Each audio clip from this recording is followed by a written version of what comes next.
오늘날의 기관총은 각종 차량에 장착이 되죠. 그런데 실은 지프와 둔버기 사이를 가로지르는 새로운 형태의 전투 차량을 발견했습니다.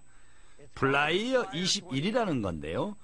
마틀비치에서 켄이 우리들 한번 타보라고 부탁을 했습니다. 정 그렇게 원한다면요. 의심의 여지가 없습니다. 이 플라이어 21은 기똥찬 다목적 차량이죠.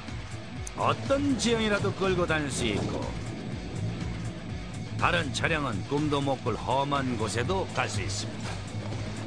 그래서 미 특수부대가 몰래 침투해 악당들을 혼내키는 데 사용하고 있죠.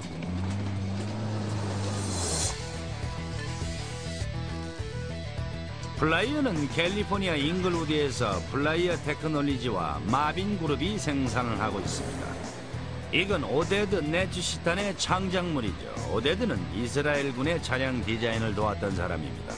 고속의 오프로드 레이싱을 하러 미국에 왔다가 자신의 군 지식을 이용해 이 플라이어를 만들게 된 것입니다. 플라이어 21은 오프로드 레이싱 기술을 군대용으로 응용 통합해 만든 유일무이한 군용 차량입니다. 오늘날 이런 군 차량은 존재하지 않습니다. 그러나 플라이어는 둔버기보다 훨씬 효율적이죠. 이 악마는 어찌나 힘이 막강한지 50 중기관총이나 40mm 유탄 발사기, 심지어 대전차 미사일까지 장착할 수가 있습니다. 공수부대와 해병대가 눈독을 들이는 것은 어쩌면 너무나 당연한 일이죠. 특수부대가 사용한 최초의 버전은 들것을 6개나 실을 수 있는 구급 차량이었습니다. 또한 17명을 태울 수 있는 군 수송 차량으로 개조돼 사용됐죠. 플라이어의 가장 최신 버전은 규격화됐습니다. 그래서 무기의 형태에 따라 6인승 수송 차량이나 구급 차량으로 바꿀 수가 있죠. 플라이어는 험비와 같은 유료 하중을 실을 수 있으면서도 무게는 그 반밖에 되지 않습니다.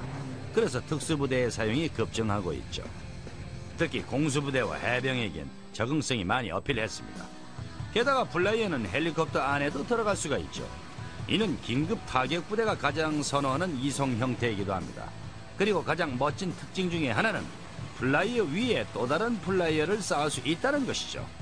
심지어는 둘을 한 번에 이동할 수도 있습니다.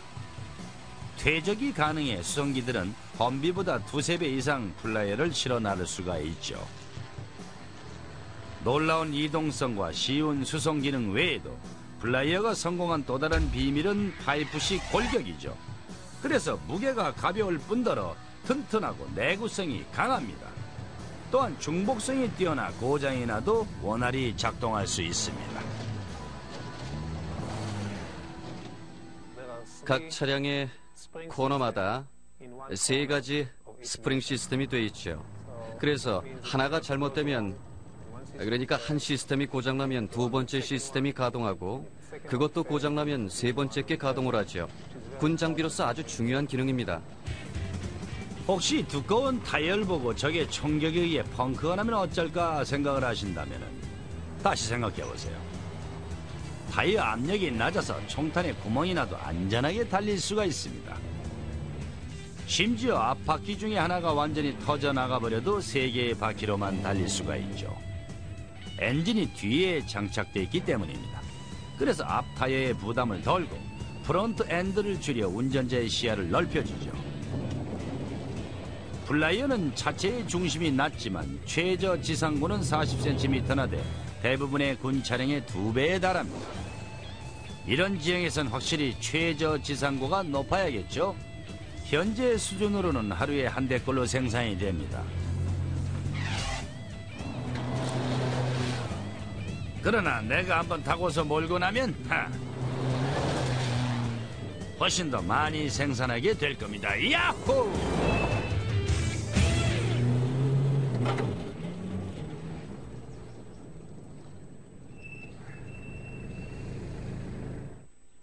플라이어 21의 질주는 대단함 그 자체입니다.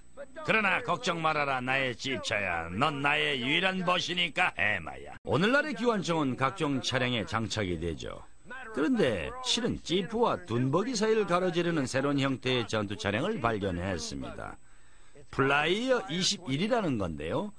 마틀비치에서 켄이 우리들 한번 타보라고 부탁을 했습니다. 정 그렇게 원한다면요.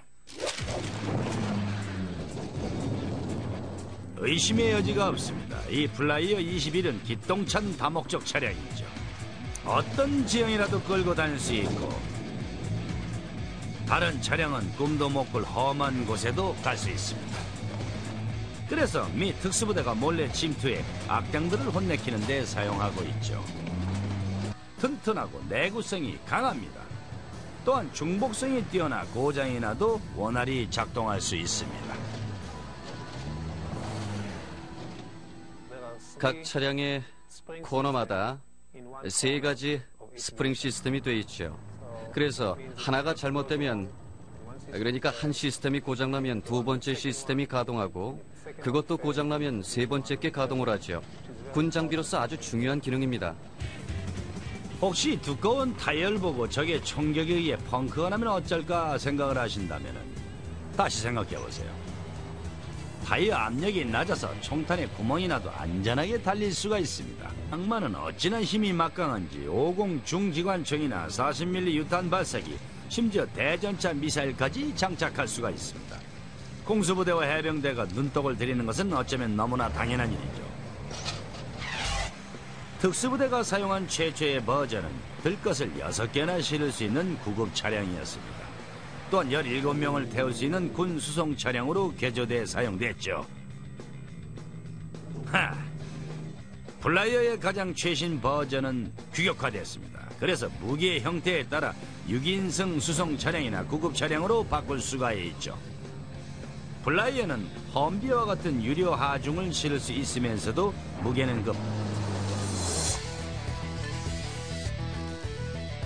플라이어는 캘리포니아 잉글우드에서 플라이어 테크놀리지와 마빈 그룹이 생산을 하고 있습니다. 이건 오데드 네츠시탄의 창작물이죠. 오데드는 이스라엘군의 차량 디자인을 도왔던 사람입니다. 고속의 오프로드 레이싱을 하러 미국에 왔다가 자신의 군 지식을 이용해 이 플라이어를 만들게 된 것입니다. 플라이어 21은 오프로드 레이싱 기술을 군대용으로 응용 통합해 만든 유일무이한 군용 차량입니다.